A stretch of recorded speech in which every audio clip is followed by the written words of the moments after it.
Hi, everyone, and thanks for being with me.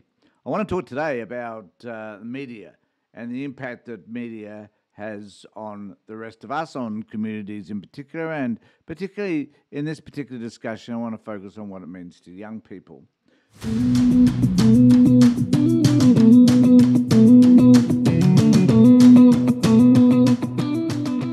But to start with, I did a post the other day on Alan Jones and the allegations that have been raised in relation to him.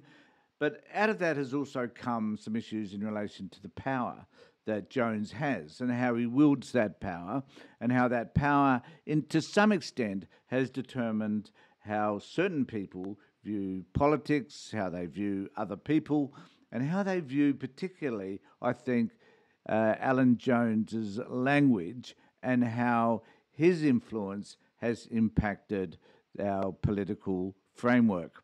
So I wanted to discuss that to some extent because it is a concern that someone like Alan Jones, with the allegations that have particularly been brought against him recently, indicates to all of us that he is not necessarily a decent human being. And as a result of that, we tend to, I guess, in the past, at least frame him as a person who has knowledge, information, access to information that perhaps you and I don't have, and that therefore we must listen to what he has to say. That has resulted in him being able to influence what people might think about politics and issues that concern all of us in particular. It is somewhat disturbing that people have decided, politicians in particular, to seek out Alan Jones because of the power and the influence that he has. Regardless of the allegations that have been brought about against him, and that the, I guess, unstated but comments that have been known about him, that is, the rumours that have been known about him. And there was something that happened in 1981 whereby, while in Britain, he was going to be charged with indecent assault of someone in a toilet block, apparently, and how that particular case was dropped. Now, we have known about these rumours in relation to Alan Jones, but somehow the fact that whether the allegations are true or not is kind of irrelevant. The point is that people had known that for whatever reason he isn't a decent human being, and as such, though, he should be shunned by all of us for the assertions that have been levelled at him. Now, I understand they're only allegations, they weren't proven. However, there is an opportunity now for them to be proven in court through the recent allegations made against him and the charges brought against him. So I guess we're about to find out whether the assertions over the past and the rumours that have been spread around him were actually true or not. However, people have sought him out because he had the largest audience available on radio for decades.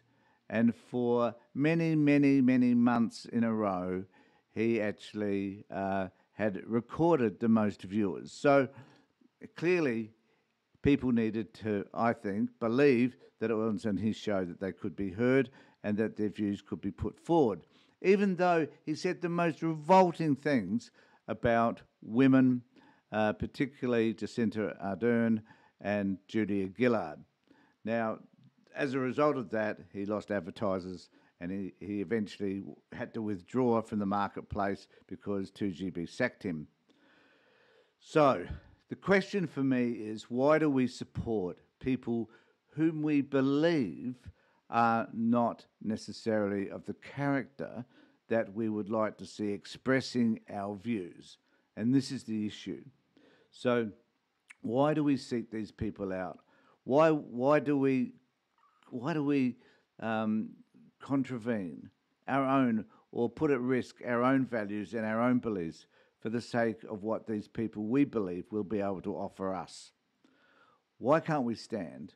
Why can't we stand with the moral ground and make assertions about how we want to be able to represent our ideas in ways which are helpful but which are not facilitated by people who are of the calibre of someone like Alan Jones.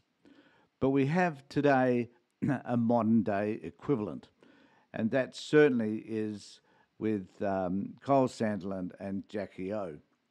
Now, I just want to bring our attention to an article that relates to this from the Guardian, and this for me particularly is distressing because people are seeking these people out in the same way that they sought out Alan Jones, knowing that the things that these people say are revolting and should be called out, but still the media is endeavouring to meet, the politicians and people want to have their voices heard on the Jackie O show, Kylie Sanderson and Jackie O show, are going all out in order to be able to be heard by them because of the audience they conduct, similar to that of Alan Jones.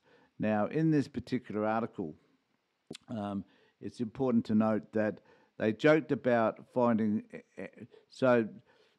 there's some things that are said in this which I will not play back to you because they're just revolting. They're racist, they're misogynistic, they're sexist, and they're graphic.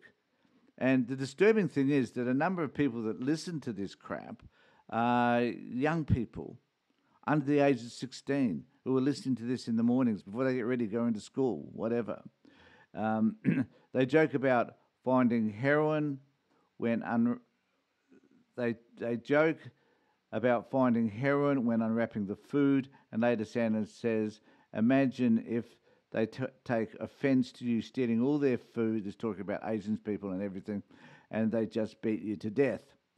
And these are just some of the mild comments that they make.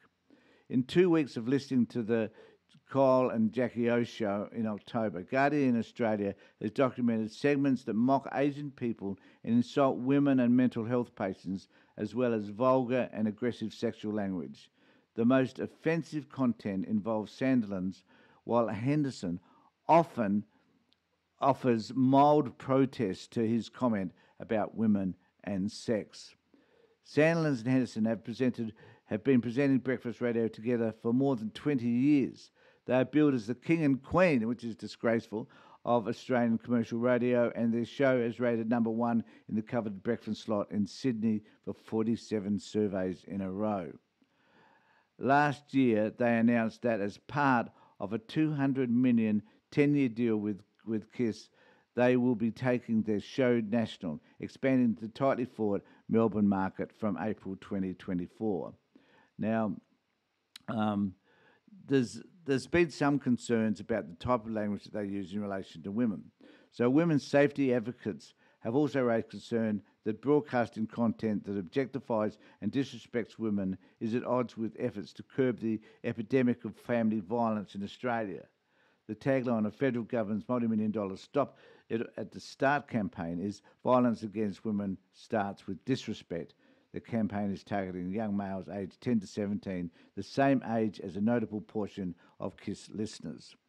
So I guess my point is that people are still clamouring to go on these shows.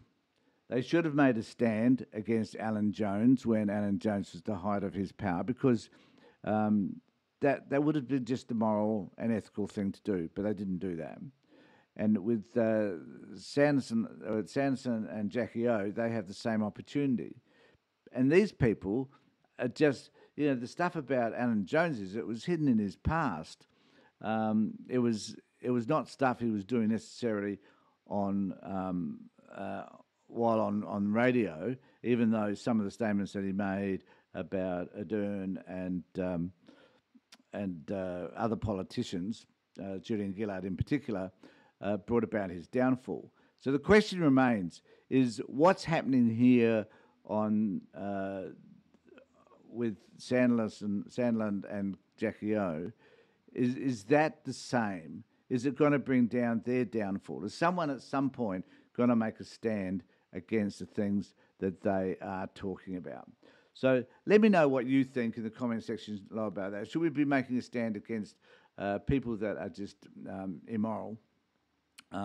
Should we be registering our complaints about these people? What is it that we should be doing in order to combat some of these negative things? Now, we have podcasters, people like myself too, who are trying to put their point of view across, and some of them, like Andrew Tate, are absolutely revolting. So we can choose not to listen to them, but we can certainly speak out against them as well, as I'm doing now. So let me know what you think in the comment section below, and please remember to subscribe and ring the bell for further notifications. In the meantime, take care, look after yourselves, and make sure that you and the people that you love are safe.